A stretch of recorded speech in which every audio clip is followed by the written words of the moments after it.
বৃষ্টি কার না ভালো লাগে, আর এই বৃষ্টির দিনে ঘরে বসে মজার মজার খাবার খাওয়ার কিন্তু মজাই আলাদা। তার সাথে যদি আবার কারেন্ট চলে যায় তখন লুডো খেলা লেম্পু জ্বালিয়ে, এইটা তো একটা অন্যরকমই মজা। তো এই বৃষ্টি হওয়াতে 2 দিন কারেন্ট ছিল না, তো প্রথম দিন কারেন্ট না থাকায় আমরা ঘরে বসে কি করেছি সেটি তোমাদের সাথে আজকে শেয়ার করব। ঝড় শুরু হওয়াতেই প্রথম দিন কারেন্ট চলে যায়, তো রাত্রেবেলা আমরা কি করব, যেহেতু ওয়াইফাইও নেই, ফোনে তেমন চার্জও নেই, তাই সবাই মিলে ফোনে লুডো বের করে সবাই লুডো খেলছিলাম। বাইরে বৃষ্টির আওয়াজ, ঠান্ডা বাতাস, তার মধ্যে এই রকমের আমরা 4 জন বসে লুডো খেলছি। মোমেন্টটা কিন্তু অনেক সুন্দর ছিল। এইখানে ছিলাম কিন্তু দাদা, আমি, মা, ঠাকুমা, 4 জনই পরপর নাম বলেছি, আর 4 জন কিন্তু দেখো পরপর বসেছিলাম। তো আমরা কিন্তু জোর জোর খেলেছি, আমি, ঠাকুমা, দাদা আর মা। আর শুধু লুডো খেললেই তো হবে না, রাতে তো কিছু খেতে হবে। তো এই ঠান্ডা ঠান্ডা ওয়েদারে কি খাওয়া যায়, বৃষ্টি মানেই কিন্তু সবার আগে খিচুড়ির কথা মনে পড়ে যায়। খিচুড়ির নাম মনে পড়লেই আমার তো সবার আগে মাংস দিয়ে ভুনা খিচুড়িটার কথাই বেশি মনে আসে।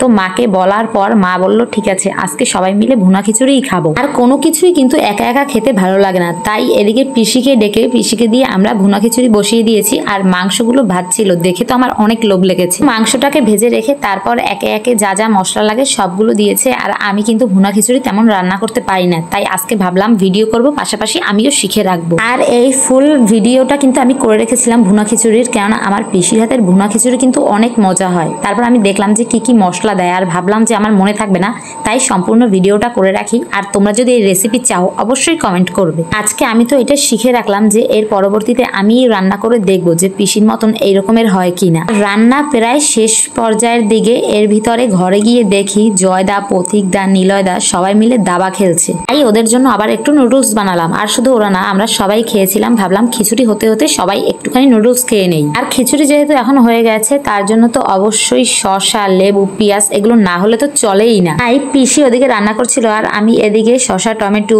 লেবু এগুলো সব ধুয়ে তাড়াতাড়ি কেটে ফেলেছি। দেখো তো কত সুন্দর হয়েছে। আর হ্যাঁ, তার সাথে কিন্তু আরো একটা কাজ করেছি। দেখো কতগুলো কোয়েলের ডিম, সেগুলোকে সিদ্ধ করে আমি হালকা তেলের উপরে ভেজে নিয়েছি। খিচুড়ির সাথে খেতে কিন্তু অনেক দারুণ লাগবে। তো এই যে ফাইনালি রেডি ভুনা খিচুড়ি। বাইরে ঝপঝপ করে বৃষ্টি পড়ছে, কারেন্ট নেই, তার মধ্যে গরম গরম খিচুড়ি। ভাইরে ভাই, কতই না মজা। এই যে আমাদের খাবার দাবার রেডি, এখন তাড়াতাড়ি খাবার খেয়ে একদম এই বৃষ্টির মধ্যে ঘুমিয়ে যাব। তো চলো আজকের মতন ভিডিওটা এই পর্যন্তই। সবাইকে টাটা।